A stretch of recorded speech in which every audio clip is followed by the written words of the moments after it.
अस्सलाम वालेकुम। Live with Adil Shahzeb के साथ मैं हूं आपका मेज़बान। आज प्रोग्राम की इब्तिदा अफसोसनाक वाक़े से करते हैं जो गुज़श्ता रोज़ नवाबशाह में पेश आया, जहां कराची से हवेलियां जाने वाली हज़ारा एक्सप्रेस की 10 बोगियां सरहारी के इलाके में पटरी से उतर गई, जिसके नतीजे में 30 अफराद जो हैं वो कम अज़ कम वो जाँ बहक हुए, 70 से ज़्यादा ज़ख्मी हुए। पाकिस्तान में ट्रेन हादसा कोई नई बात नहीं, लेकिन इन हादसात से अब तक सबक नहीं सीखा गया और उनकी रोकथाम के लिए कोई खातिर ख्वाह इंतजामात भी नहीं किए गए। ट्रेन हादसे की इब्तदाई रिपोर्ट के मुताबिक सिविल और जो मैकेनिकल शुबे हैं, डिपार्टमेंट्स हैं, उनकी ये जिम्मेदारी उन्हें करार दिया गया है जिम्मेदार, और बताया यह गया कि पटड़ी टूटने और फिश प्लेट ना होने, इंजन के ख़राब व्हील और ट्रैक में भी ख़राबी के अवामिल जो थे वो हादसे का सबब बने। तखरीबकारी को नज़रअंदाज नहीं किया जा सकता, जबकि रेलवे के शुबा सिविल और मैकेनिकल ने हादसे की जिम्मेदारी कबूल करने से इनकार भी कर दिया है। रेलवे हुकाम के बकौल जॉइंट सर्टिफिकेट रिपोर्ट जो है वो हतमी नहीं होती। हतमी रिपोर्ट वफाकी जो इंस्पेक्टर हैं रेलवे के, वो तहकीकात अपनी मुकम्मल करने के बाद जारी करेंगे। प्रोग्राम में आगे बढ़ते हैं, मुल्की सियासत की बात करते हैं। चेयरमैन PTI को गिरफ्तार हुए तकरीबन 3 रोज़ हो चुके हैं। उनके वकला की जानिब से उनकी जो सज़ा है और गिरफ्तारी का फैसला वो कलअदम करार देने के लिए सुप्रीम कोर्ट में दरख्वास्त भी दायर कर दी गई है, जबकि तोशाखाना केस में इस्लामाबाद हाई कोर्ट में चेयरमैन PTI की जो हक़ दिफा था वो बहाल करने की अपील वो 10 अगस्त को समाअत के लिए मुकर्रर कर दी गई है।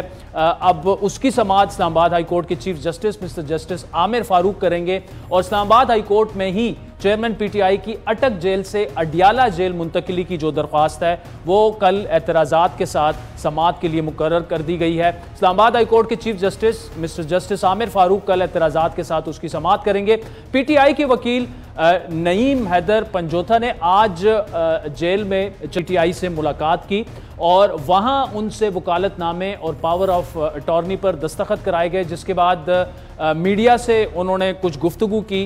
वो गिले शिकवे भी हम आपके सामने रखेंगे, क्योंकि नईम पंजोथा साहब जो हैं वो आज के प्रोग्राम में हमें वो ज्वाइन भी कर रहे हैं। और एक नाज़रीन एक शेर आपके सामने रखते हैं, बड़ा मशहूर शेर है, याद माजी अजाब है यारब, छीन ले मुझसे हाफिज़ा मेरा। माजी करीब में चेयरमैन PTI जब वज़ीर आज़म थे तो उन्होंने साबिक वज़ीर आज़म नवाज शरीफ को जेल में मिलने वाली सहूलियात वापस लेने का जलसे में ऐलान किया था और इस खिताब में उन्होंने नवाज शरीफ के सेल से AC तक हटाने की बात की। राना सनाउल्लाह जब वो जेल में थे तो उनके बकौल उनके सेल में चूंटियाँ होती थी, जिसकी वजह से वो रात को सो नहीं पाते थे। कुछ इसी तरह का किस्सा जो है वो ख्वाजा आसिफ का भी था, शायद खाकान का भी था। आज चेयरमैन PTI जेल मैनुअल के मुताबिक सहूलियात ले रहे हैं।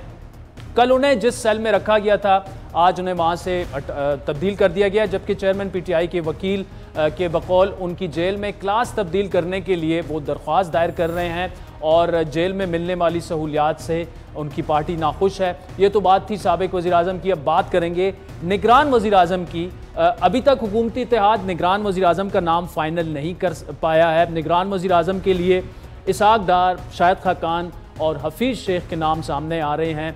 नून लीग की कायद मियाँ नवाज शरीफ चाहते हैं कि निगरान वज़ीर आज़म इसहाक डार साहब को ही बनाया जाए, जबकि पीपल्स पार्टी का वोट अब्दुल हफीज़ शेख के हक़ में है। शाहिद खाकान अब्बासी का नाम भी उम्मीदवारों में शामिल है, फवाद हसन फवाद का भी शामिल है। अब कुरए फाल किसके नाम निकलेगा ये फैसला होना अभी बाकी है। आपको ये याद दिलाते चलें कि 2006 में नवाज शरीफ और बेनज़ीर भुट्टो ने मिसाक जमहूरियत पर दस्तखत किए थे, जिसकी शिक नंबर 31 में ये तहरीर है कि निगरान हुकूमत गैर जानिबदार होगी, जो कि आज़ाद, मुनसिफाना और शफाफ इंतखाबात करवाए और निगरान हुकूमतों के करीबी रुफ़का जो हैं वो इलेक्शन में हिस्सा लेने के अहल नहीं होंगे। वज़ीर दाखिला राना सनाउल्लाह ने गुज़श्ता रोज़ शहजाद इकबाल के में गुफ्तगू करते हुए कहा था कि निगरान वज़ीर आज़म के लिए अब्दुल हफीज़ शेख और एक साबिक जज का नाम जो है वो शॉर्ट लिस्ट कर लिया गया है। ये तो थी नाज़रीन वज़ीर दाखिला की गुफ्तगू। अगर इलेक्शन कमीशन की तैयारियों पर नज़र डालें, बड़ा अहम आज इजलास हुआ जिसमें इलेक्शन की तैयारियों का जायज़ा लिया गया। सुबह से ये खबर गर्दिश कर रही थी कि इलेक्शन कमीशन ने चेयरमैन PTI को पार्टी ओहदे से भी हटाने का फैसला कर लिया, लेकिन इलेक्शन कमीशन के तर्जुमान की जानिब से इस खबर की तरदीद की गई।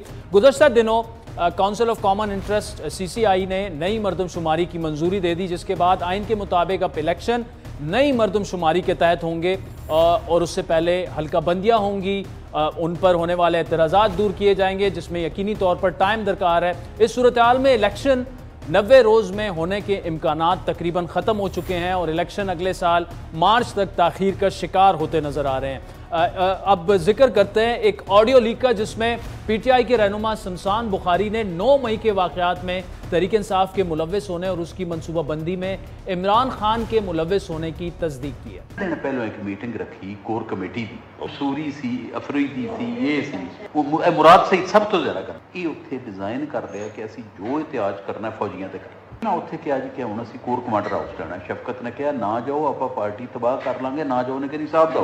अब तहरीक इंसाफ की जानिब से ये जो मुबैना एक वीडियो उनके रहनुमा की सामने आई है, एक निजी महफिल की है, अभी तक तो पता नहीं इसकी कितनी ये क्रेडिबल होगी कितनी नहीं होगी, लेकिन तमाम चैनल्स में अभी तक ये हेडलाइंस और वो चल रही हैं। उसमें वाज़े तौर पर यह सुना जा सकता है कि कोर कमांडर हाउस पर हमले से 3 दिन पहले PTI की कोर कमेटी का इजलास हुआ, जिसमें बाकायदा तौर पर इस वीडियो को अगर सुना जाए, ऑडियो को, कि उसकी हमले की मनसूबाबंदी की गई।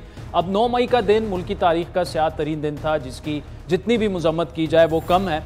लेकिन जो अहम मामलात हैं नाज़रीन, निगरान वज़ीर आज़म और फिर उसके बाद जो इलेक्शन 90 दिन में हो रहे हैं नहीं हो रहे, उस पर एक सवालिया निशान भी उठ चुका है। इन तमाम मामलात पर गुफ्तगू करेंगे।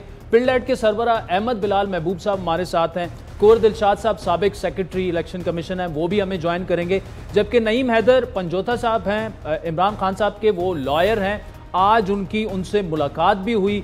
Thank you so much. Naeem साहब, आपसे शुरू करेंगे। पहले तो ये बताइएगा कि इस वक्त आपकी आज जो गुफ्तगू हुई, तो तहरीक इंसाफ के चेयरमैन जो हैं, क्या वो उन्होंने अपने इख्तियारात जो हैं कोर कमेटी को दे दिए हैं? उनके तासुरात क्या थे गिरफ्तारी के बाद? ऑब्वियसली ये पहली मुलाकात है, कैसे वो लग रहे थे, कैसे वो दिख रहे थे? मैंने पूछा तो उन्होंने बताया कि वहाँ पर ये सूरत हाल है, अदरवाइज उन्होंने खुद मुझे नहीं बताया कि खाने की क्या पोजीशन है। उन्होंने कहा कि मुझे दाल वगैरह और वो चीज़ें दे रहे हैं, तो कोई इशू नहीं है। मैंने पूछा कि वैसे क्या रहने के लिए क्या पोजीशन है, उन्होंने कहा कि वहाँ पर दिन को मक्खियाँ होती हैं और रात को कीड़े होते हैं और वाशरूम की हालत बड़ी गंदी है। कोई ओपन जो है वाशरूम उन्होंने बनाया हुआ है और वहाँ पर शावर जो उसका होता है वाशरूम के अंदर टॉयलेट के साथ, वो भी वर्किंग नहीं कर रहा। साथ में उन्होंने ये बताया कि वहाँ पर जा नमाज के लिए बड़ा मुझे परेशानी है कि वो भी बाकायदा तौर पर इतनी जगह नहीं है जो मैं नमाज सही तरीके से अदा कर सकूँ। और मुझे कह रहे थे कि जो है ना, आप स्पेशली बीबी साहबा को भी बताना कि मुझे जो है कुरान पाक पढ़ने का मौका मिल गया और वो मैं बाकायदा तौर पर पढ़ना शुरू मैंने किया हुआ है और ये एक अच्छा मुझे चांस मिल गया कि मैं वहाँ पे कुरान पाक पढ़ता हूँ और साथ वो तहज्जुद वगैरह भी, नमाज भी वो पूरी अदा करते हैं। लेकिन वहाँ पर सिर्फ एक पंखा है, कोई और फैसिलिटी नहीं है और स्पेशली जो उनके ऊपर सख्ती की गई है कि वहाँ पर कोई ना बंदा जा सकता है, जो वहाँ पर अमला है जेल का, उसके ऊपर भी इतनी पाबंदी है। मैं उनसे पूछता रहा हूँ, मैंने कहा जी आपको किसी बंदे को कोई एक्सेस है? उन्होंने कहा कि जी हमें किसी बंदे को पता ही नहीं है कि वो कैसे, हमने देखा ही नहीं है। यानी कि 1-2 और जो लोग हैं सामने मौजूद हैं वहाँ पर सुपरिटेंडेंट वगैरह और जो हैं वो सिर्फ उनको पता, वो सिर्फ जाके मिलते हैं। खान साहब वहाँ पर जाकर वो उनसे मुलाकात जो है वो ना वकला की है, ना डॉक्टर को मिलने दिया गया है, ना कोई पॉलिटिकल उनके जो सारे हैं उनको मिलने दिया गया है और ना ही किसी और बंदे को जो पॉलिटिकल पार्टी का कोई लीडर है, किसी बंदे को इजाजत दी गई है। हम तो सिर्फ ये इस्तदा कर रहे थे कि चलें ठीक है, आप फैमिली को भी नहीं मिलने दे रहे, बाकी भी 2-2.5 दिन हमारे उन्होंने ज़ाया कर दिए। आज तीसरा दिन हमारा उन्होंने ज़ाया किया है कि हमारी पिटीशन हाई कोर्ट के अंदर दायर नहीं हो सकी, इस वजह से कि पावर ऑफ अटॉर्नी के लिए 12:30 बजे उन्होंने मुझे जाने की इजाज़त दी और 1:30 बजे मुलाकात हुई। 1:30 बजे से लेकर तकरीबन 2:45-3 बजे तक मेरी उनसे मुलाकात रही। वो ड्यूरेशन था मुलाकात का उनसे और उन्होंने एक डायरेक्शन पार्टी के हवाले से भी दी, अपनी पोजीशन भी दी कि जो पार्टी के हवाले से डिसाइड, मुझे आप बता रहे हो कि ये चीज़ें चल रही हैं, जैसा कि मैंने उन्हें बताया कि आपको चेयरमैनशिप से हटाने के लिए इलेक्शन कमीशन ने आज कोई मीटिंग रखी हुई थी और उनको ये भी बताया कि निशान अलॉट होने के हवाले से भी वो बात हो रही थी और उनको ये भी बताया कि जो सेंसस, नई मरदमशुमारियाँ और वो सारा से उन्होंने कहा कि हर ऑर्डर चैलेंज करना है और जो भी पार्टी का सरबराह मैं हूँ, कोई इसके ऊपर दो राय है ही नहीं और ये कोई भी ना समझे कि कोई पार्टी का सरबराह चेंज होगा या कुछ इस तरह से कोई जो वहम गुमान बना के बैठे हुए हैं। बिल्कुल मैं हूँ और मैं रहूँगा। और दूसरी ये चीज़ कि जो फैसले हैं वो कोर कमेटी करेगी, कोर कमेटी के अलावा कोई डिसीजन नहीं होगा और कोर कमेटी भी जो फैसला करेगी उसमें एंडोर्समेंट चेयरमैन PTI की होगी। ये नहीं होगा कि कोर कमेटी फैसला करेगी तो बिल्कुल एतमाद में नहीं लिया जाएगा, बल्कि वकील जो भी मिलने जाएगा, मैं मिलने जाऊंगा या कोई और हमारा कुलीग मिलने जाएगा, तो उसके जरिए पूछा जाएगा कि ये हमारा डिसीजन हो रहा है, हमें आप बताएं कि ये हम करें या ना करें। तो लिहाजा सारी पावर उनके पास है। नहीं मैदर साहब, बड़ी अहम गुफ्तगू ये जो आपका ठीक है खुलासा है। मुझे मुख्तसरन ये बताइएगा, अहमद बिलाल साहब पे भी अभी मैं जा रहा हूँ, ये क्या इस बारे में कोई गुफ्तगू हुई कि अगर हुकूमत किसी किस्म का राब्ता करती है और कुछ मुज़ाकरात होते हैं और बात थोड़ी सी आगे चलती है, चाहे वो इलेक्शन के बारे में हो या केयर टेकर प्राइम मिनिस्टर के बारे में हो, इन मामलात पर कुछ गुफ्तगू हुई और उन्होंने क्या हामी भरी कि बिल्कुल होने चाहिए ये मुज़ाकरात? देखिए, मैंने सिंपली ये कहा कि पीपल्स पार्टी के दीगर रहनुमाओं ने कहा है कि आपने नाम अबूरी वज़ीर आज़म का देना है तो डेफिनेटली पीटीआई जो है एक पाकिस्तान की सबसे बड़ी जमात है, तो आप कैसे उनको इग्नोर कर सकते हैं, उन्हें से मुशावरत करनी चाहिए। तो खान साहब इसके ऊपर बड़ा उनकी जो सेटिस्फेक्शन वाला वो उनका फेस था कि चलो ये तो बड़ी बात है कि उन्होंने ये बात भी सोची, लेकिन अब क्या हमारी मुशावरत उसके ऊपर लाएअमल क्या होगा वो डेफिनेटली कोर कमेटी जो डिसाइड करेगी। वो जो ओपिनियन खान साहब देंगे उस हिसाब से हम उसको आगे लेके चलें। कोर कमेटी में मैं भी शामिल हूँ और क्योंकि उसके अंदर सेक्रेटरी जनरल साहब हैं, वो शिबली फराज साहब हैं, शाह महमूद कुरैशी साहब हैं, ये लोग लीड कर रहे हैं और वो बाकायदा तौर पे हमारी हर रोज इसके अंदर मीटिंग हो रही है कि क्या हमारा, क्योंकि लीगल चीजें इसके अंदर यहाँ पर लीगल बैटल है, तो उन्होंने खान साहब ने स्पेशली लीगल टीम को उसमें शामिल किया है, 3-4 लोगों को शामिल किया है, जिसमें हम, क्योंकि ये जंग ही कानून की है तो लिहाजा उसके अंदर ओपिनियन के लिए क्या लाएअमल है, इलेक्शन के अंदर तरमीम हो रही है, मुख्तलिफ बिल्स बनाए जा रहे हैं, 2-2 दिन के अंदर 53 बिल्स पास की जाए, तो वो सारे लाएअमल के लिए हमारी मीटिंग हर वक्त जो है वो उस हवाले से हर रोज डिस्कशन होती है, होती रहती। चलें, नहीं मैदर साहब, thank you so much for joining us. Ahmed Bilal Mehboob साहब, ये सीधा सीधा इलेक्शन का सवाल है। अब सीसीआई ने फैसला तो कर लिया है, हल्का बंदियां भी होनी है। रियलिस्टिकली स्पीकिंग मार्च से पहले इलेक्शन होते नजर नहीं आ रहे। हुकूमत तो अब भी इंसिस्ट कर रही है कि 3-4 हफ्तों की बात है, 3-4 हफ्ते अगर डिले हो जाता है, क्या आपको भी मार्च से पहले इंतखाबात होते नजर नहीं आ रहे? बहुत शुक्रिया। मेरे ख्याल में इसमें कुछ पीरियड में कमी हो सकती है, लेकिन सेफ यही है कि मार्च तक एज्यूम किया जाए, मार्च के पहले हफ्ते तक। लेकिन मेरा ख्याल है चूंकि ये 3 महीने का टाइम जो 90 दिन का इलेक्शन के लिए होता है, ये अमूमन उस वक्त होता है जब इलेक्शन कमीशन प्रिपेयर ना हो और अचानक असेंबली को डिसॉल्व कर दिया जाए। जब असेंबली अपना वक्त पूरा करती है तो फिर 60 डेज का टाइम इसलिए होता है कि वो इलेक्शन कमीशन तैयार होता है। तो इलेक्शन कमीशन चूंकि तैयार है तो 2 महीने में हो सकता है इलेक्शन, तो 1 महीना उससे कम हो जाएगा। और चूंकि ये सारी कॉन्स्टिट्यूएंसीज को डीलिमिट दोबारा शायद नहीं करना पड़ेगा, क्योंकि ये सूबों की सीटें तो वही की वही रही हैं, तो इसलिए मेरे ख्याल डीलिमिटेशन का प्रोसेस भी 4 महीने से कम होके 3 महीने हो सकता है।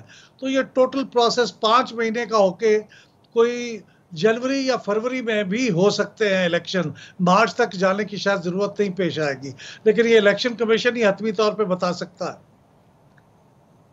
ठीक, मुझे सर दूसरा ये बताइएगा, ये जो चेयरमैन पीटीआई की बात की जा रही है, देखें वो तो नायल हो चुके हैं, उन्हें कैद भी हो चुकी है। ये जो पार्टी प्रेसिडेंटशिप है, आइन क्या कहता है हमारा, कवानीन क्या कहते हैं? नवाज शरीफ साहब को तो हटा दिया गया था, क्या अब चेयरमैन पीटीआई जो हैं वो भी अपनी चेयरमैनशिप से भी हाथ खो देंगे? देखिए, जो मेरी अंडरस्टैंडिंग है वो तो ये है कि पहले अभी तक तो ये इलेक्शन किसी पब्लिक ऑफिस के लिए नाअहल अभी तक तो नहीं हुए, लेकिन चूंकि उनकी सज़ा 3 साल की है तो 2 साल से ज़्यादा अगर सज़ा हो तो मेरी अंडरस्टैंडिंग ये है कि वो किसी सरकारी ओहदे के लिए नाअहल हो जाता है। तो वो गालिबन उनकी 5 साल के लिए नाअहल ही होगी। तो अगर वो नाअहल हो जाते हैं तो उसके बाद वो जो पुराना प्रेसिडेंट है साकिब निसार साहब ने जो किया था कि जो आदमी पब्लिक ऑफिस के लिए नाअहल हो वो फिर वो किसी पार्टी की सरबराही के लिए भी नाअहल होता है, जो नवाज शरीफ पे अप्लाई हुआ तो गालिबन फिर वही इनके ऊपर अप्लाई होगा और ये फिर पॉलिटिकल पार्टी की सरबराही भी नहीं कर सकेंगे। लेकिन अभी ये प्रोसेस हुआ नहीं है, लेकिन मुझे लगता ये है कि ये प्रोसेस होगा। इसी तरफ बात जाएगी। अच्छा सर, एक और भी इस्लामाबाद की राहदारियों में आप भी सुनते रहे होंगे और हमें भी जो सुनने में आ रहा है कि शायद बल्ले का निशान जो है वो बैलेट पे ही नहीं होगा। ये इंट्रा पार्टी इलेक्शंस और ऑलरेडी वो समात वगैरह भी कुछ इलेक्शन कमीशन में शुरू हो गई है। ये क्या इतना आसान है कि किसी भी इंतखाबी निशान को बैलेट से हटाया जा सकता है? नहीं, इतना आसान नहीं है और अमूमन इलेक्शन कमीशन काफ़ी मौके देता है कि आप अपने इलेक्शन जो इंट्रा पार्टी इलेक्शन है वो करवा लें। PMLN ने काफ़ी अरसा डिले करने के बाद, मेरे ख्याल 2-3 मौके ज़ाया करने के बाद और एक तकरीबन साल से ज़्यादा के डिले के बाद इलेक्शन करवाए। तो मेरे ख्याल में ये इतना आसानी से नहीं होगा। ये जब तक कि बिल्कुल ही PTI इसको डिफाई ना करे, जो कि वो नहीं करेगी, उस वक्त तक मेरे ख्याल में उनका निशान उनसे नहीं लिया जाएगा। ये उनको नोटिस दे दिया गया है, उस नोटिस का वो अगर सेटिस्फैक्ट्री जवाब देते हैं, कोई डेट फिक्स कर लेते हैं इलेक्शन की, तो फिर ये मामला ऐसा नहीं होगा कि उनसे बल्ले का निशान ले लिया जाए। ठीक। अच्छा सर, एक और भी अहम बात आपसे पूछनी थी। क्या इस सब कुछ के बावजूद जब PM साहब अनाउंस कर चुके हैं कि 9 को डिसॉल्व कर रहे हैं असेंबली, सारी तैयारियां इलेक्शन कमीशन ने भी शुरू कर दी हैं, क्या अभी भी इस चीज की आइन और कानून के तहत कोई गुंजाइश है कि मौजूदा असेंबली का टेन्योर जो है वो एक्सटेंड कर दिया जाए? उसके लिए वजूहात क्या चाहिए होंगी, या तकरीबन ये बात अब नामुमकिन हो चुकी है? देखिए, आइन और कानून के मुताबिक तो ये तकरीबन नामुमकिन बात है। जो एक ऑप्शन इनके पास मौजूद थी और शायद अभी भी हो कि वो अपना आर्टिकल 232 के तहत ये अपनी एमरजेंसी प्रोक्लेम करें और फिर एमरजेंसी के तहत अपना टेन्योर 1 साल का आगे कर दें, लेकिन वो भी बहुत डिजास्टर्स होगा क्योंकि सूबाई असम्बलियों का टेन्योर एक्सटेंड नहीं हो सकता। तो फिर वो स्टैगर्ड इलेक्शन, वो सारे मसले, तो मेरा नहीं ख्याल कि कौमी असम्बली का टर्म किसी तौर पे भी एक्सटेंड हो सकता है। नहीं हो सकता। अहमद बिलाल महबूब साहब, thank you so much for joining. वक्त चाहता है एक ब्रेक का। वेलकम बैक नाज़रीन। विफाक की तरह सिंध में भी निगरान सेटअप के लिए मुशावरत का अमल आखिरी मराहिल में है। MQM पाकिस्तान विफाक में हुकूमत की इत्तेहादी है, सिंध में अपोजिशन में है। आज MQM के वफ़द ने डॉक्टर खालिद मकबूल सदीकी की क़ियादत में वज़ीर आज़म से मुलाकात की और उन्होंने 7वीं डिजिटल मरदमशुमारी में उनके तहफ़्फ़ुज़ात दूर करने और उससे मुतालिक तजावीज़ की शमूलियत पर उनका शुक्रिया अदा किया। इस मौके पर MQM की जानिब से निगरान वज़ीर आज़म के लिए गवर्नर सिंध कामरान टिसोरी का नाम भी तजवीज़ किया गया। मुलाकात में मुल्क की मजमूई सूरत हाल पर भी तफसीली गुफ्तगू हुई। MQM के तर्जुमान के मुताबिक मुलाकात में शहबाज शरीफ ने कराची में बिजली के जो सार्फिन पर इजाफी बोझ है उसका मसला जल्द हल करने की यकीन दहानी भी करवाई और हैदराबाद यूनिवर्सिटी के फंड्स फौरी जारी करने की हिदायत भी दे दी। विफाक में MQM का एक बड़ा मुतालबा पूरा हो चुका है, लेकिन सिंध में सूरत हाल उसके बरक्स है।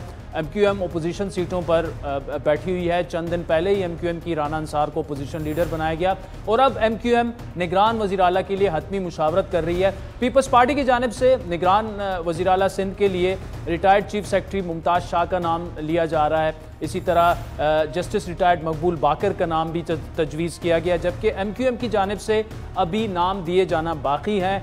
MQM इस सिलसिले में अपोजिशन की इत्तेहादी जमात GDA से भी मुशावरत कर रही है। आज भी GDA और MQM के रहनुमाओं के दरमियान मुलाकात हुई और उसमें अपोजिशन लीडर के नाम पर जो आइंदा कर सेटअप है उस पर मुशावरत की गई। 3 दिन पहले MQM और GDA के रहनुमाओं के दरमियान मुलाकात हुई थी। इस मुलाकात के बाद डॉक्टर फारूक सत्तार का ये कहना था कि GDA के साथ मिलकर सिंध से 15 साल का जबर और हब्स जो है वो ख़त्म करेंगे। सिंध के अवाम के लिए मैं समझता हूँ कि ये हवा का ताज़ा झोंका है कि ये 15 साल का हब्स है, ये ख़त्म होने जा रहा है।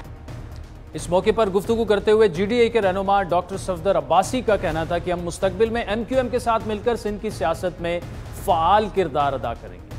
हम लोग ने मिलके गुज़िश्ता 5 साल के अंदर ऑपोजिशन की है, इसी तरह हम आगे चल के भी एक दूसरे के साथ कोऑपरेशन जारी रखेंगे। अब बात करें JUI की। चंद दिन पहले मौलाना फजल रहमान ने भी कराची का दौरा किया, वहां अपोजिशन रहनुमाओं से मुलाकातें की। GDA समेत दीगर रहनुमाओं ने मौलाना साहब को ये कहा कि JUI, नून लीग समेत तमाम अपोजिशन जमातें मिलकर पीपल्स पार्टी के खिलाफ क्यों नहीं है कि इंतखाबी लाइन्स बनाते। इस बात का मौलाना फजल रहमान की जानिब से अभी तक कोई जवाब नहीं दिया गया। सिंध में गुज़श्ता 15 सालों से पीपल्स पार्टी जो है वो बरसर इक़्तिदार है। अपोजिशन जमातें अपनी बारी का इंतज़ार कर रही हैं। सिंध में पीपल्स पार्टी के खिलाफ इत्तेहाद बनाने के लिए तमाम सियासी जमातें इस वक्त जो हमारी इतलात हैं JUI और मुस्लिम लीग काफ और उसके अलावा GDA कौम परस्त जमातें जो हैं एक अलायंस बनाने की कोशिश हो रही है। अगर ये अलायंस बन जाता है तो पीपल्स पार्टी के लिए अगले इलेक्शन में मुश्किलात भी पेश आ सकती हैं। MQM क्या लाएअमल इख्तियार करेगी? क्या MQM किसी इंतखाबी इत्तेहाद का हिस्सा बनने के लिए तैयार होगी? सिंध में किसको निगरान वज़ीर आला बनाना चाहती है? तफसीली गुफ्तगू करेंगे। हमें ज्वाइन किया MQM पाकिस्तान के सीनियर रहनुमा जनाब सैयद मुस्तफ़ा कमाल साहब ने। मुस्तफ़ा कमाल साहब, thank you so much for joining अस। मैंने तो जो कहना था कह दिया। ये बताइएगा कि केयर टेकर CM के लिए क्या आपके नाम फाइनल हो चुके हैं और वो वज़ीर आला सिंध से शेयर कर दिए गए हैं या अभी मुशावरत हो रही है? देखिए, हमारी चूँकि GDA और MQM ने मिलकर अपना अपोजिशन लीडर बनाया है, तो हमने कोई भी फैसला ये डिसाइड किया कि हम खुद अकेले आइसोलेशन में नहीं करेंगे, GDA के अपने दोस्तों के साथ मिलकर करेंगे। और चूँकि PTI के भी कुछ लोगों ने हमें जो है वोट दिया, तो उनसे भी मशावरत जो है वो होगी और हो रही है। जहाँ तक वज़ीर आला के नाम को पेश करने का मसला है, तो वो कंबाइंड एक जॉइंट जो हमारी सेशंस हो रहे हैं उससे एक मुश्तरका नाम ही जाएगा। हमारी तरफ से मुश्तरका अपोजिशन के नाम ही जाएंगे। अच्छा, वो नाम जो है वो हम पहले से वज़ीर आला को पेश डेफिनेटली नहीं कर सकते। उसका तरीक़ाकार कानूनी ये है कि वज़ीर आला जो अपोजिशन लीडर को इनवाइट करेंगे मशवरे के लिए, वहाँ वो अपोजिशन लीडर के ज़रिए उन नामों को पेश किया जाएगा और वो इंशाअल्लाह ताला किसी भी दिन आज या कल में 1-2 दिनों में ये मरहला आने वाला है और अपोजिशन लीडर के पास उससे पहले मुश्तरका नाम होंगे और वो इंशाअल्लाह ताला पेश करेंगे वज़ीर आला को वो नाम। ठीक, तो इसका मतलब मुस्तफ़ा साहब के आपकी जानिब जो है मुशावरत तकरीबन GDA और MQM जो आप नाम पेश करेंगे उन पर मुशावरत हो चुकी है ऑलमोस्ट? हाँ, तकरीबन जो है वो लास्ट मिनट की कुछ चीज़ें जो है वो 1-2 हमारे ख्यालात और उनके ख्यालात को 1-2 जगहों पे जो है वो सिर्फ एक होना है, क्योंकि हम इस तमाम अलायंस को और इस अपोजिशन की इन तमाम जमातों को सिर्फ इस अपोजिशन लीडर की तरफ से केयर टेकर सेटअप में नाम वज़ीर आला और वज़रा के नाम देने के हवाले से ही हमने इसकी तरतीब नहीं बनाई है।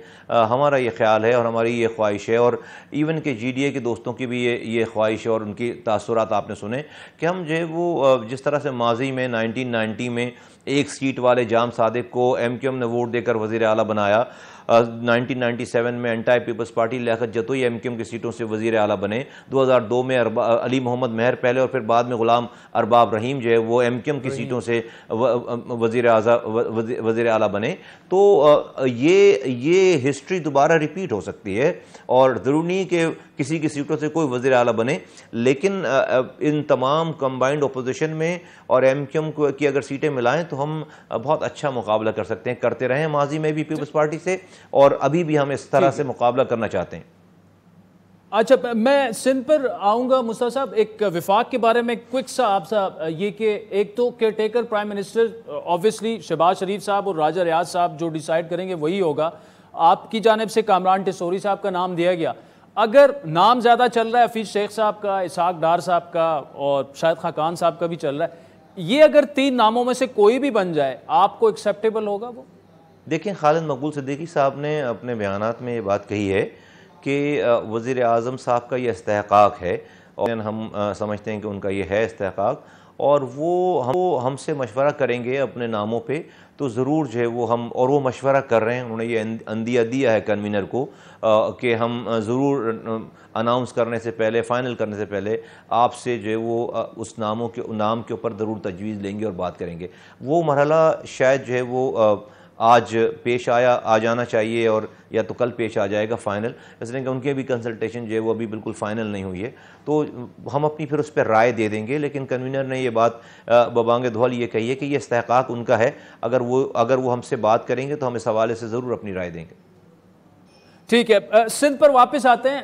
अलायंस की आपने बात की और यहाँ पर चे में गोया इस्लामाबाद में भी ये हो रही है कि शायद GDA, MQM पाकिस्तान और JUI मिलकर एक अलायंस बनाए सिंध में। क्या कोई सीरियस गुफ्तगू इस पर हुई है और ये क्या कोई पॉसिबिलिटी है मुस्तफ़ा कमाल साहब आइंदा इंतखाबात के लिए? जी, बहुत सीरियस गुफ्तगू हुई है इसके ऊपर, और माजी में इस पे बहुत सारी मिसालें मौजूद हैं, और मैंने आपको 3 अदवार की तो डेट्स बता दी हैं आपको, और अभी भी ऐसा है। लेकिन थोड़ा सा इसके अंदर ऐसा है कि शायद माजी में भी ऐसे ही हुआ कि MQM और GDA तो पहले नहीं थी, लेकिन यही तमाम लोग किसी और नामों से थे, तो ये अपने प्लेटफॉर्म पर इलेक्शंस लड़ेंगे, हम भी अपने प्लेटफॉर्म पर इलेक्शन लड़ेंगे। हमारी एक अंडरस्टैंडिंग ज़रूर है कि जो हमारे पॉकेट्स हैं वहाँ पर डेफिनेटली जो इनसे मदद हो सकती है वो करेंगे, जो इनके पॉकेट्स हैं, जो इनका वोट बैंक है जहाँ पर, वहाँ पर अगर हमारे कुछ माइनॉरिटी में वोट बैंक होंगे वहाँ पर हमारी मदद होगी। लेकिन डेफिनेटली एक अलायंस, एक अनअनाउंस सा अलायंस जो है वो ज़रूर होगा, लेकिन एक बाकायदा एक किसी फॉर्मल अंदाज में इलेक्शन से पहले किसी एक झंडे के ऊपर सारी पार्टियां इलेक्शन लड़ें, वो डेफिनेटली नहीं है, उसमें नुकसान ज़्यादा है। तो लेकिन हम कहीं से इनसे कॉम्पीट नहीं कर रहे, हम कॉम्प्लीमेंट कर रहे हैं एक दूसरे को, और क्योंकि हर किसी की एक अलग अलग कॉन्स्टिट्यूंसीज़ हैं, और हर कोई अपनी कॉन्स्टिट्यूंसी जहाँ जो मजबूत होगा वहाँ पर दूसरे तमाम लोग उसकी मदद करेंगे। मतलब ये एक इलेक्टोरल अलायंस, सीट एडजस्टमेंट जो भी उसे कह रहे हैं, तो इसमें क्या मौलाना फजल रहमान चूंकि इंटीरियर सिंध में उनका भी वोट बैंक है, तो उनसे भी क्या कोई बात हुई है या होगी, जो GDA के साथ आपका जो भी मामला जिस तरह से तय पाएं? देखिए, मौलाना साहब से हमारे बड़े अच्छे ताल्लुकात हैं हमेशा से, और अभी भी चंद दिनों पहले हमारी मुलाकातें हुई हैं, और यहाँ पर जो GDA के दोस्त आए थे वो एक दिन पहले जो है उनके यहाँ के सूबाई जो सदर हैं उनके तमाम ख्यालात और उनसे मीटिंग करके आए थे। तो हमारा भी इनडायरेक्ट कम्युनिकेशन तो GDA के थ्रू उनसे हो रहा है, और बहुत जल्द हो सकता है कि हमारी बिल्कुल इस हवाले से जब कोई कंबाइन मीटिंग होगी अगली, तो उसमें ज़रूर आपको MQM की नुमाइंदगी भी नज़र आएगी। अदरवाइज़ हमारा कम्युनिकेशन है, हमारी गुफ्तगू हो रही है, और ख़यालात और इरादे हमारे सबके एक हैं और मिलते हैं, और वो ये कि 15 सालों से जो घुटन की फ़ज़ा है जिसमें सिंध को बिल्कुल जागीर के तौर पर, पर्सनल जागीर के तौर पर उसे डील किया जा रहा है। कराची से कश्मीर तक लोगों के अंदर एक नाउमीदी सी है, एक मायूसी सी है, लोगों को इस मायूसी से निकालना है। बहुत अच्छा डिज़र्व करता है सिंध, उसके लोग बहुत अच्छा डिज़र्व करते हैं। इतने पैसे आने के बाद, 18वीं तरमीम के इख्तियारात वसाइल नीचे आने के बाद 15,000 से ज़ायद अरब रुपए वज़ीर आला को मिले हैं, और यहाँ से जो सूबे से कमाए गए पैसे ये सब मिलाकर 22,000 अरब रुपए बनते हैं, और उसका कोई नामो निशान नहीं है, सिंध में खाक उड़ रही है। तो इससे हमें छुटकारा हासिल करना है, लोगों को उम्मीद वापस देनी है, और इस हवाले से जो है वो हमें बहुत हम आंगी है, और इंशाअल्लाह ताला आपको आइंदा आने वाले इलेक्शंस में इसकी रिफ्लेक्शन इंशाअल्लाह ताला वोटों के जरिए नजर आएगी। मुझे मुस्तफा कमाल साहब, क्या तहरीक इंसाफ के साथ कराची हैदराबाद की हद तक सीट एडजस्टमेंट, इंतखाबी अलायंस, उसके कोई चांसेस हैं? देखिए, Tehreek Insaf as a party तो हमारी बात किसी से नहीं हो रही।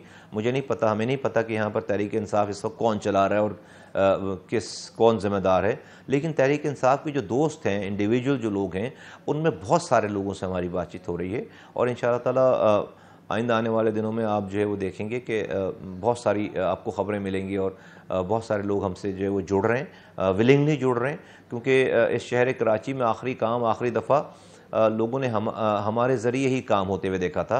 उसके बाद 15 सालों से पीपल्स पार्टी की हुक्मरानी है, 4 सालों तक PTI की हुक्मरानी रही। अगर ये पार्टियां काम करती तो शायद आज MQM जैसी पार्टी किसी पार्टी में जम हो चुकी होती। मुस्तफा कमाल साहब, लेकिन देखिए ना, गुज़श्ता 5 सालों में आप जब चेयरमैन PTI प्राइम मिनिस्टर थे, MQM फेडरल गवर्नमेंट का हिस्सा थी, आज भी MQM फेडरल गवर्नमेंट का हिस्सा है, तो 5 साल तो इक़्तिदार यहाँ पे रहा, और आपने मुआहदे वगैरह भी सारे किए, तो इक़्तिदार में तो MQM पाकिस्तान भी रही है, तो महरूमियाँ जितनी भी हैं सिंध में, तो अवाम तो आपसे भी पूछेंगे कि 5 साल में आपने हमारे लिए क्या किया। जी बिल्कुल, अवाम पूछेंगे, जवाब भी दे रहे हैं। आवाम को ये बिल्कुल पता है कि हम इक़्तिदार की ड्राइविंग सीट पर नहीं थे, हम इक़्तिदार का हिस्सा थे, और हम उस हिस्से में रहते हुए महदूद वसाइल, महदूद जो इख्तियारात थे, उसमें हमने जो कुछ किया है, ये सबसे बड़ी मिसाल जो इक़्तिदार में रहने की वजह से ये आज कराची जो है वो सिंध की आबादी का 37% हो गया अल्हम्दुलिल्लाह। और जो ऑल्दो कि हम इसके रिजल्ट से मुतमईन नहीं हैं, लेकिन हम इसे कामयाबी समझते हैं, और ये कामयाबी हमारे इस हुकूमत के हिस्सा रहने की वजह से क्योंकि पीपल्स पार्टी की हुकूमत ने हमें 1,35,00,000 पे लॉक कर दिया था 7 अप्रैल को, फिर यह आबादी बढ़कर 56 लाख रिकवर हुई 22 मई को, और अब जब रिजल्ट आया है 5 अगस्त को तो ये 2,03,00,000 पे चली गई है बात, जो कि सिंध की आबादी का 37% है। ये एक बहुत बड़ी अचीवमेंट है, एक बहुत बड़ी कामयाबी। हम इस पे मुतमईन नहीं है, बट हम इसे अपनी कामयाबी समझते हैं, क्योंकि जो परसेंटेज है शहरी इलाकों कराची में ग्रोथ की वो है 55%, और तमाम सिंध में जो ग्रोथ है वो 35% है। आने वाला वक्त इससे भी बेहतर होगा इंशाअल्लाह ताला। ठीक, मुस्तफ़ा कमाल साहब, thank you so much for joining अस। नाज़रीन, वक्त ब्रेक का, जिसके बाद पीपल्स पार्टी के सीनियर रहनुमा कमर ज़मान कायरा साहब हमें ज्वाइन करेंगे। वेलकम बैक नाज़रीन। आज पार्लियामेंट में इज़हार ख्याल करते हुए वज़ीर ख़ारजा बिलावल भुट्टो ने कहा कि नवाज शरीफ और आसिफ जरदारी ऐसे फैसले करें कि हमारे लिए आसानियाँ पैदा हों, हुकूमत जो है इदारों को आइनी हदूद में रखने में नाकाम रही, ऐसे रूल्स बनाने पड़ेंगे जिससे इदारे अपने आइनी हदूद में काम करें, और हम वही सियासत जो है करेंगे जो जिस तरह से मिसाक जमहूरियत की उन्होंने मिसाल दी। लेकिन उन्होंने फिर नवाज शरीफ और जरदारी साहब को मुखातिब करते हुए कहा कि आप ऐसे फैसले करें कि अगले 30 साल की जो हमारी सियासत है उसमें हम वो कुछ ना सहें जो कि आप लोगों ने सहा है। फिर एक और इम्पॉर्टेंट बात जो उन्होंने की कि मुल्क का जो नौजवान है, जो कि 65% आबादी है पाकिस्तान की, वो 30 साल या उससे कम है, वो लोग जो हैं वो रिवायती सियासत से मायूस हो चुके हैं, और यहाँ तक उन्होंने कहा कि वो हमसे मायूस हो चुके हैं, ना सिर्फ हमसे बल्कि बाकी पार्टियों से भी जो है वो मायूस हो चुके हैं। ये और कुछ और सियासी मामलात पर गुफ्तगू करने के लिए हमें ज्वाइन किया पीपल्स पार्टी के सीनियर रहनुमा और शहबाज शरीफ साहब के मुशीर हैं बराए उमूर कश्मीर कमर ज़मान कायरा साहब। कायरा साहब, बहुत शुक्रिया। शुरू करूंगा, आज जो बिलावल साहब ने स्पीच की, बड़ा उससे सराहा भी जा रहा है, वो एक एडमिशन है कि जो सियासी जमातें हैं वो हमारी जो यूथ है उससे काफ़ी दूर हो चुकी हुई हैं। अगर तहरीक इंसाफ को फिलहाल साइड पे डाल दिया जाए तो क्या ये एक इकरार है PMLN और पीपल्स पार्टी और ऐसी जमातों का कि यूथ जो है वो अब हमारी तरफ नहीं आ रहा, ना हमसे उन्हें कोई उम्मीद है? देखिए, ये बात भी जरूरी नहीं होती कि सियासत में आप जिद में बैठे रहे कि नहीं जनाब हम जो कह रहे हैं वही सच है, जो ऑब्जेक्टिव कंडीशंस के मुताबिक सच हो उसको मानना चाहिए, उसको मान के ही आप आगे बढ़ सकते हैं। बिलावल साहब की स्पीच आज बहुत सारे हवालों से, कोई लंबी स्पीच नहीं थी लेकिन उसमें उन्होंने बहुत सारी चीज़ों को उनका अहाता किया है।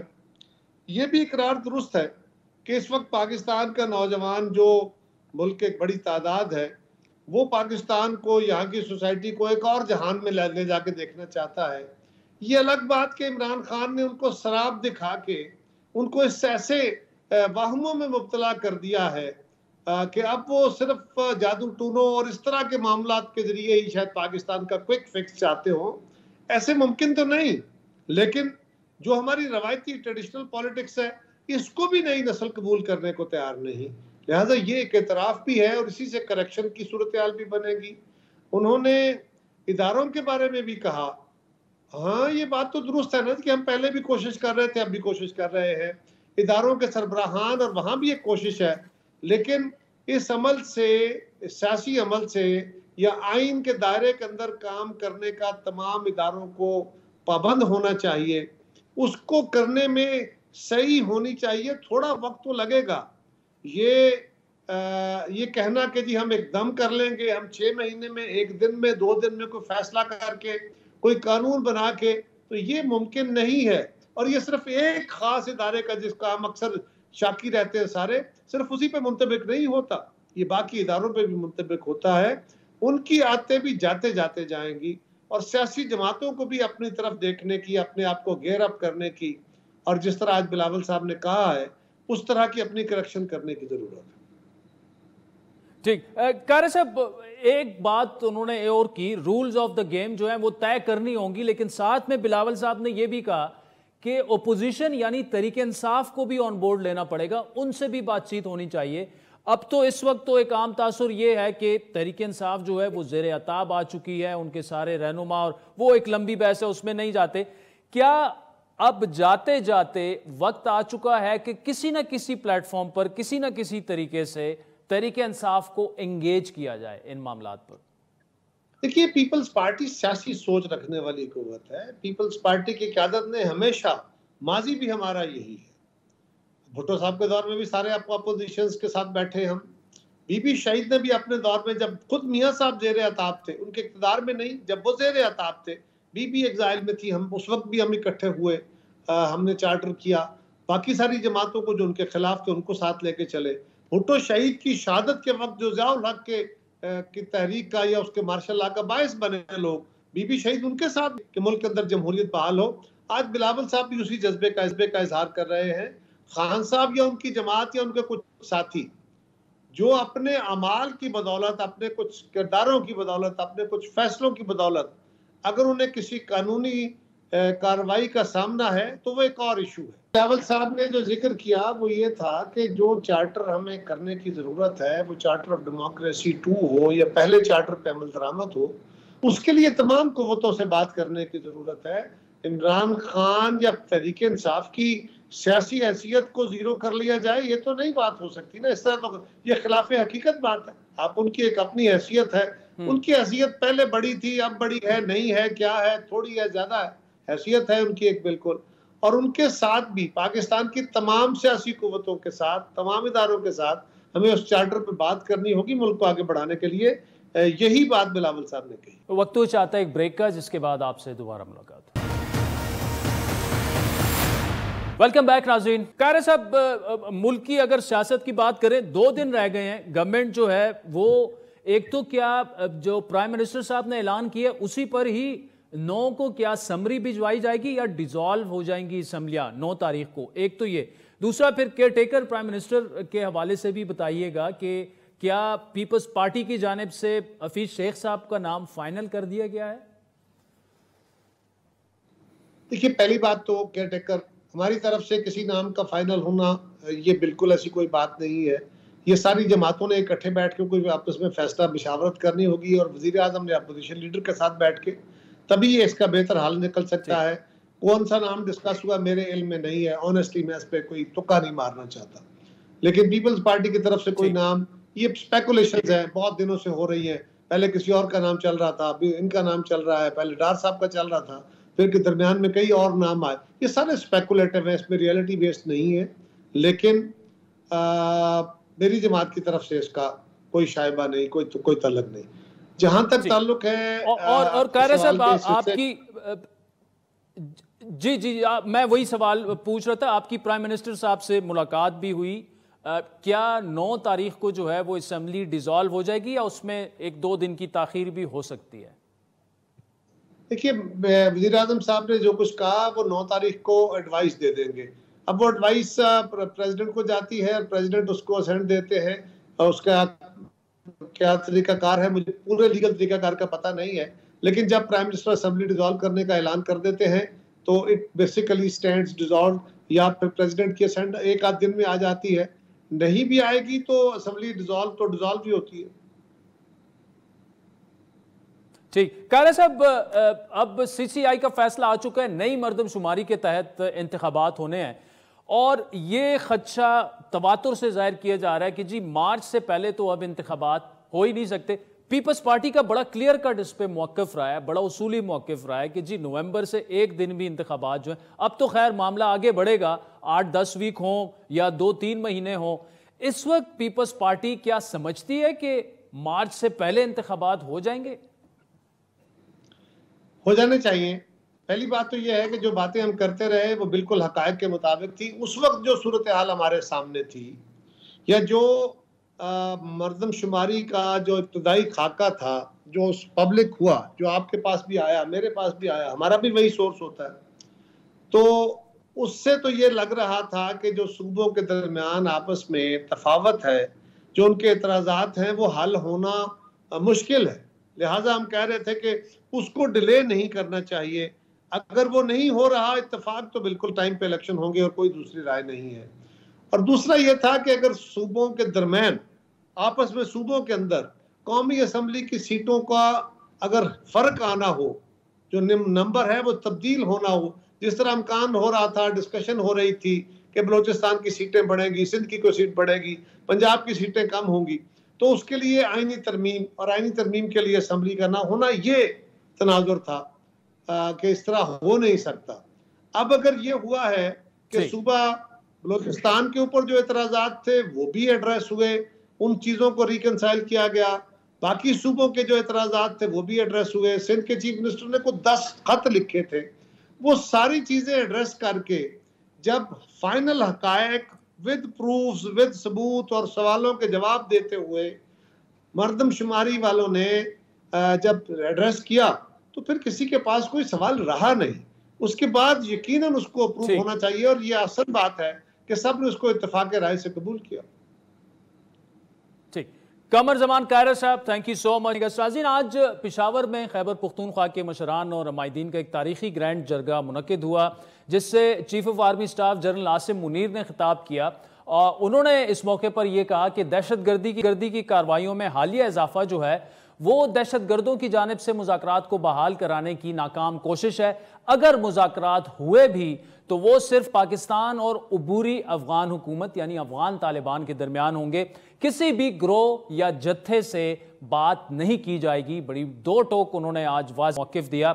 उनके बकौल अफगान हुकूमत को उन्होंने मुखातिब करते हुए बड़े वाज़े अल्फाज में कहा कि क्या एहसान का बदला एहसान के अलावा कुछ और भी हो सकता है? पाकिस्तान जितना कुछ कर चुका है अफगानिस्तान के लिए और अफगान अवाम के लिए, उसका क्या ये सिला जो है वो दिया जा रहा है? दहशतगर्दी के हालिया वाक़यात पर उन्होंने तशवीश का इजहार करते हुए कहा कि पाकिस्तान में दहशतगर्दी के वाक़यात में अफगान शहरियों का मुलव्विस होना अफगान उबूरी हुकूमत की जानिब से दोहा अमन मुआहदे की खिलाफ वर्जी है। पाकिस्तान दहशतगर्दों के नेटवर्क्स को ख़त्म करने में कोई कसर नहीं छोड़ेगा। आज के प्रोग्राम पर फीडबैक ज़रूर दीजिएगा। हमारा ट्विटर हैंडल है @आदिल शाज़ेब। इजाज़त दीजिए, खुदा हाफिज़।